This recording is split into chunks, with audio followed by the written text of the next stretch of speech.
The ship Odyssey Dawn drifted through the quiet sea of stars, far beyond the reach of familiar space. Inside, 5 humans shared the endless silence of deep exploration. Their mission was simple: to map uncharted systems, study strange worlds, and send back whatever they found. The Dawn was small by galactic standards, more like a wandering home than a ship of discovery. Its lights were dim, its engines soft, and its crew had long grown used to the rhythm of silence. The soft hum of machinery, the heartbeat of life far from home. The captain sat in the forward cabin, staring at the streaks of light that moved outside the window. The stars never really changed, but somehow they always looked different. The pilot sat nearby, checking readings and adjusting their course. The engineer, the communications officer, and the science lead filled the small control room with quiet talk, the kind that felt almost like music after months of nothing. Then the signal came, a faint pulse. Regular. Old, Captain, the communications officer said softly, eyes narrowing at the screen. I'm picking something up, the captain turned. From where? Unknown origin. Sector 19 Delta. It's human format. Very old code. The others gathered around. The signal was weak and dusty, almost broken by time. But underneath the static was rhythm, a repeating tone, then silence. The engineer frowned. That's pre-fall encoding. Haven't seen that in centuries. The science lead's voice was calm, but there was a spark in her eyes. If that's true, this could be from one of the lost colonies. The room fell silent. Everyone knew the stories. Long ago, during humanity's first expansion, dozens of ships had gone too far, out beyond mapped space, and never returned. Some thought they'd perished. Others believed they'd adapted and built something new, something forgotten. The captain looked out at the stars again, quiet for a moment. Set a course. Let's find out who's calling. The journey to the signal took 3 days. The crew spent the time listening to the pulse, slow, haunting, like a heartbeat from another age. As they approached the source, the scanners began to pick up faint readings of a planet. It was small, blue-gray, surrounded by the remnants of shattered moons. The atmosphere looked thin but breathable. Signal stronger now, the communications officer said. Repeating phrase detected, but most of it's corrupted. Any translation? The captain asked. The officer nodded slowly. Just one clear line. He turned up the volume. Through static and time-worn distortion came a quiet human voice. We are still here. No one spoke for several seconds. Finally, the engineer whispered, how could a signal that old still be running?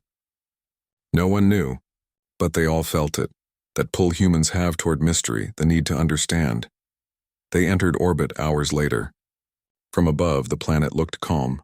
Cloud bands circling ancient mountains and a faint shimmer of metallic ruins spread across a desert plain. The pilot guided the ship down carefully, engines whispering against the thin air. Dust rose beneath them as the dawn settled onto the surface. Outside, the world was silent. The air smelled faintly metallic. The horizon stretched endlessly, a pale sun sinking into the haze. They stepped out one by one, suits sealed, boots crunching against ground that hadn't known footsteps in centuries. The engineer scanned the terrain. Structures ahead, mixed material, part human alloy, part unknown composite. They followed the readings to the ruins. The buildings looked half-melted, half-grown. Metal flowed into stone in strange patterns, as if the planet itself had helped build them. Human architecture mixed with alien symmetry, sharp lines meeting organic curves. The science lead brushed her glove against a nearby wall. It felt warm, faintly alive, humming like a heartbeat. This shouldn't be possible, she murmured. Nothing this old should still be powered. But it was. Lights flickered deep inside the ruins, reacting to their movement. Doors opened as they approached, as if the place recognized them.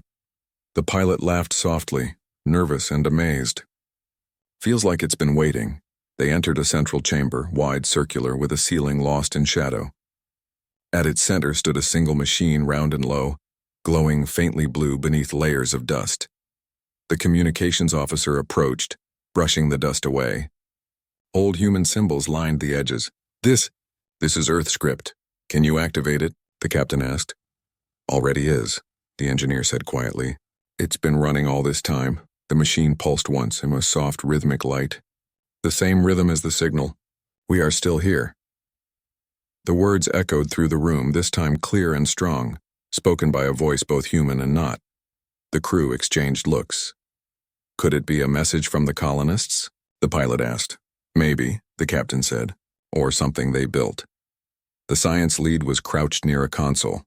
Look at this, biological signatures faint but present. The structure's integrated with living cells. It's not just tech, it's part of something alive. The floor vibrated gently under their boots. Lights bloomed along the walls, forming patterns like constellations. The captain stepped closer, feeling the faint warmth under her glove. Whatever this place is, she said softly, it's listening. As they explored deeper, the ruins seemed to wake around them. Panels unfolded from walls. Holographic fragments flickered. Faces, images, pieces of memory. One moment they saw human engineers working beside tall, slender shapes that didn't look human. Another showed a starship launching, half metal, half organic, surrounded by light. The images shifted and faded before they could understand. Human and alien together. The science lead whispered. They must have merged their knowledge. The engineer nodded slowly. Maybe they survived. Maybe they became something new. No one argued. The air felt heavy, but not with fear and with awe. It was as if they were walking through the bones of a story too big to fully see. Hours passed before they returned to the chamber. The machine still pulsed softly, steady and calm. The communications officer worked on decoding the last fragment of the signal. It's looping, he said, repeating the same message with minor variations.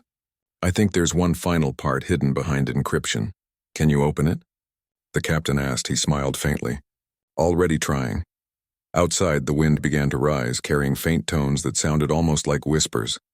The walls shimmered, lights flowing in slow waves. For a moment, the crew stood still, listening. It wasn't frightening.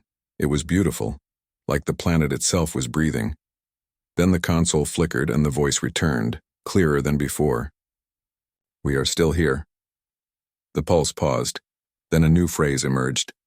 Softer, newer, almost hopeful. They are coming back. The chamber grew quiet again. The machine's light dimmed, returning to its steady rhythm. The captain looked at the others. Coming back? Who? The science lead stared at the glowing panels. Could mean the colonists, or whoever helped them build this place. The engineer added softly. Or maybe it means us. Humanity coming back to remember what was lost. The captain smiled faintly at that. Maybe. They stayed for several hours more, studying everything they could. Before they left, the captain placed a small metal badge from the Odyssey Dawn on the console. A quiet gesture of respect. A promise that humanity had found them again. As they lifted off, the planet grew smaller below. The lights in the ruins shimmered once more like a wave goodbye. Back aboard, the crew sat together in silence, watching the signal fade slowly behind them. The communications officer leaned back in his chair. So what do we tell command? The captain looked out at the stars, eyes distant and thoughtful. Tell them we found proof. Proof of what? The pilot asked. She smiled softly. That we're not just explorers. We're part of something that never stopped enduring. The stars outside stretched again as the ship moved into faster-than-light travel. For a moment, the captain thought she heard the faint pulse of that ancient signal, following them through the void. We are still here. They are coming back. The words echoed softly, like a memory shared between stars. A reminder that even across the cold, endless dark, humanity always finds its way home, and somewhere, far below on that forgotten world, the lights of the ruins continued to glow, waiting, listening, alive once more.